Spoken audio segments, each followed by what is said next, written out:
ঋণ গ্রহীতাদের সকল আরোপিত এবং অনারোপিত যেই সুদ আছে সেটা মওকুফ করা যাবে। এমনকি রাষ্ট্রায়ত্ত ব্যাংকগুলোও কিন্তু এখন বিশেষ ছাড় দিয়ে এই ঋণ আদায় করতে পারবে। আসসালামু আলাইকুম, খেলাপি ঋণ নিয়ে আজকে আলোচনা করব। আপনি কি ব্যাংকের ঋণ নিয়ে বড় বিপদে আছেন? ব্যবসা মন্দা যাওয়ার কারণে কি আপনার ঋণটি খেলাপি বা মন্দ ঋণে পরিণত হয়েছে প্রিয় দর্শক? আর সেই কারণে ব্যাংকের চড়া সুদ দিন দিন কেবল বেড়েই চলছে। যদি উত্তর হ্যাঁ হয়, তবে আজকের আলোচনাটি আপনার জীবনে অন্যতম গুরুত্বপূর্ণ আলোচনা হতে চলেছে। আমি ফরহাদুদ্দিন আহমেদ বিয়া, advocate, appellate division, supreme court of Bangladesh. আজকে আছি আপনাদের সাথে পুরো আলোচনা জুড়ে, আশা করি সাথেই থাকবেন। আপনারা নিশ্চয়ই জেনে থাকবেন যে বাংলাদেশ ব্যাংক গত 29 জুন 2026 তারিখে অত্যন্ত গুরুত্বপূর্ণ একটি সার্কুলার জারি করেছে, যা হলো বিআরপিডি সার্কুলার লেটার নং 23। এই সার্কুলারের মূল বিষয়বস্তুটাই হলো যে অনাদায়ী ঋণ আদায় বা সমন্বয়ে বিশেষ এক্সিট সংক্রান্ত একটি নীতিমালা। হ্যাঁ, আপনি ঠিকই শুনেছেন, যারা সত্যি আর্থিক সংকটে পড়েছেন কিন্তু ঋণ পরিশোধের সদিচ্ছা আছে, তাদের ব্যাংক থেকে এককালীন টাকা দিয়ে সম্মানজনকভাবে বের হয়ে যাওয়ার বা দায়মুক্ত হওয়ার একটা অভূতপূর্ব সুযোগ দিয়েছে কিন্তু দেশের কেন্দ্রীয় ব্যাংক। আজকে এই বিষয়ে বিস্তারিতভাবে আলোচনা করব। আর সেই সার্কুলারটি আসলে কি, কারা এই সুবিধা পাবেন, কিভাবে সুদ মওকুফ হবে এবং এর শেষ সময় কবে। আলোচনাটি একটু দীর্ঘ হতে পারে, আশা করি আপনাদের চ্যুতি হবে না। কারণ আমরা প্রতিটি পয়েন্ট পুঙ্খানুপুঙ্খভাবে বিশ্লেষণ করব, যাতে আপনার একটি তথ্যও মিস না হয়। চলুন তাহলে শুরু করা যাক। কেন এই বিশেষ এক্সিট? একটা প্রশ্ন আসতেই পারে। মূল নির্দেশনায় যাওয়ার আগে আমাদের বুঝতে হবে যে বাংলাদেশ ব্যাংক কেন হঠাৎ এই সিদ্ধান্ত নিল। সার্কুলারের 2 নম্বর যে অনুচ্ছেদ আছে, সেই অনুচ্ছেদে পরিষ্কার বলা হয়েছে, দেশের অর্থনৈতিক প্রবৃদ্ধি ধরে রাখতে এবং নতুন কর্মসংস্থান তৈরি করতে উৎপাদনশীল যে খাত আছে সেই খাতে ঋণের প্রবাহ বাড়ানো অত্যন্ত জরুরি।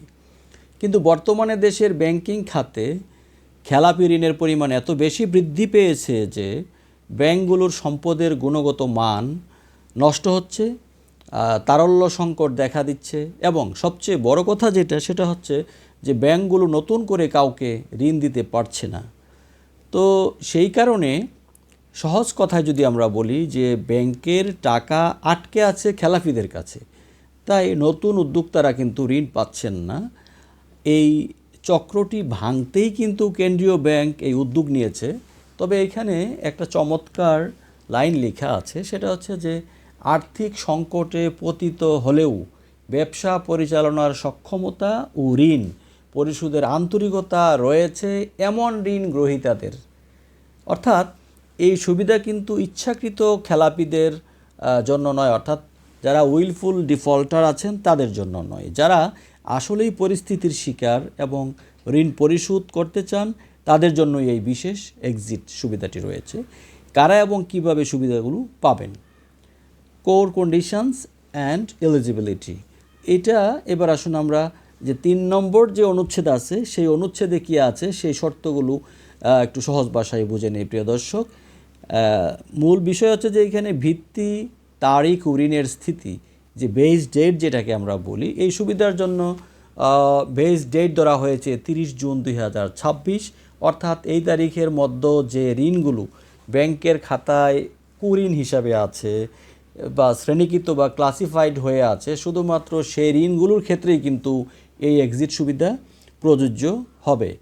আরেকটি বিষয় যে পরিচালনা পর্ষদের অনুমোদন এবং ব্যাংকার গ্রাহক যে সম্পর্ক, সেক্ষেত্রে ঋণ মওকুফ বা এক্সিট চাইলেই কিন্তু হবে না।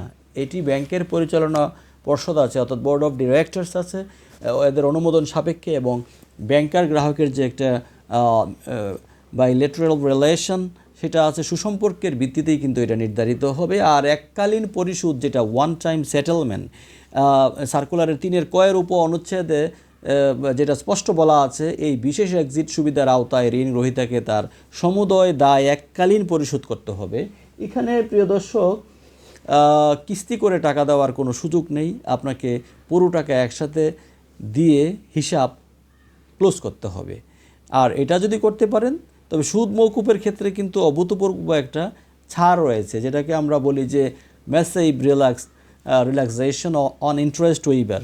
তো এবার আসি সবচেয়ে বড় যেই সুবিধা সেইটা, যা অনুচ্ছেদ 3-এর খতে সুস্পষ্ট বলা আছে যে সাধারণত ব্যাংকগুলো যখন কোনো ঋণের সুদ মওকুফ করে তখন তাদের তহবিল ব্যয় বা কস্ট অফ ফান্ড সেটা কিন্তু আদায় করা বাধ্যতামূলক থাকে। এছাড়া রাষ্ট্র মালিকানাধীন যেই সমস্ত বাণিজ্যিক এবং বিশেষায়িত ব্যাংকগুলো আছে সেগুলোর ক্ষেত্রে আমরা যদি দেখি নিজস্ব আয় খাত যেটাকে আমরা বলি বিকলন বা ডেবিট করে সুদ মওকুফ করার উপর কঠোর নিষেধাজ্ঞা ছিল।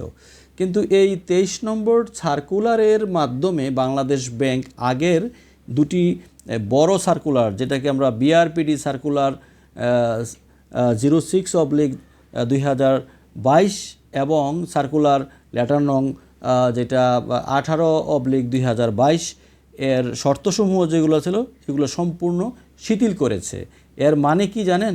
এর মানে হলো এই বিশেষ এক্সিটের আওতায় ঋণ গ্রহীতাদের সকল আরোপিত এবং অনারোপিত যেই সুদ আছে সেটা মওকুফ করা যাবে। এমনকি রাষ্ট্রায়ত্ত ব্যাংকগুলোও কিন্তু এখন বিশেষ ছাড় দিয়ে এই ঋণ আদায় করতে পারবে। এটি খেলাপিদের জন্য দায়মুক্ত হওয়ার বিশাল একটি সুযোগ, যেখানে শুধু আসল টাকা বা ব্যাংক নির্ধারিত ন্যূনতম অংশ পরিশোধ করলেই চলছে। প্রিয় দর্শক, পুনঃতফসিলকৃত যেই ঋণ এবং অগ্রাধিকার যেই খাত আছে সেই খাতের ক্ষেত্রে যেমন আমরা রিশিডিউল লোন এবং প্রায়োরিটি যে সেক্টর, অনেকে মনে প্রশ্ন থাকতে পারে এটা যে আমি তো মাত্র কয়েক মাস আগেই ঋণটা রিশিডিউল করেছি, আমি কি এই সুবিধা পাবো? একটা প্রশ্ন আসতেই পারে।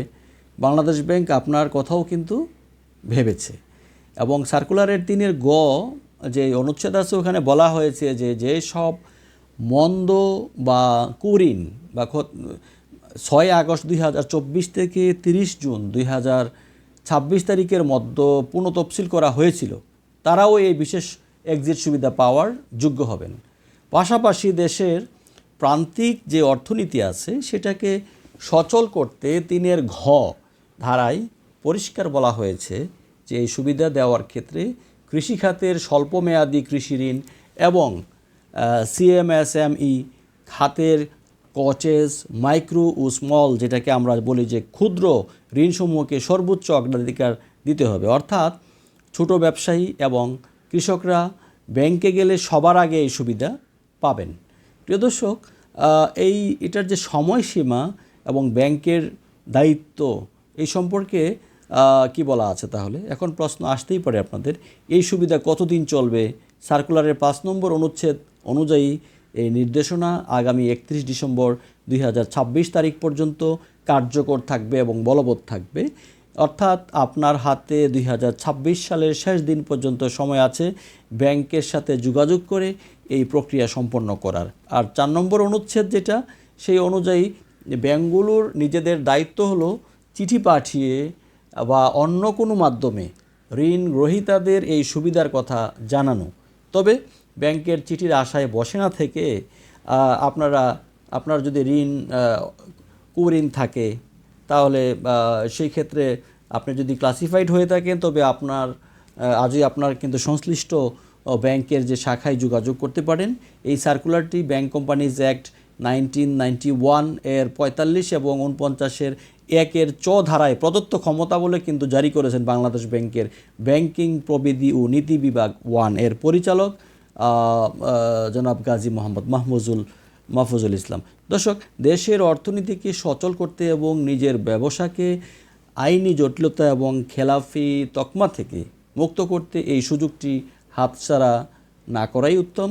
আশা করি আজকের এই বিস্তারিত আলোচনা আপনাদের উপকারে এসেছে। আলোচনাটি ভালো লাগলে লাইক দিন, আর যারা ঋণের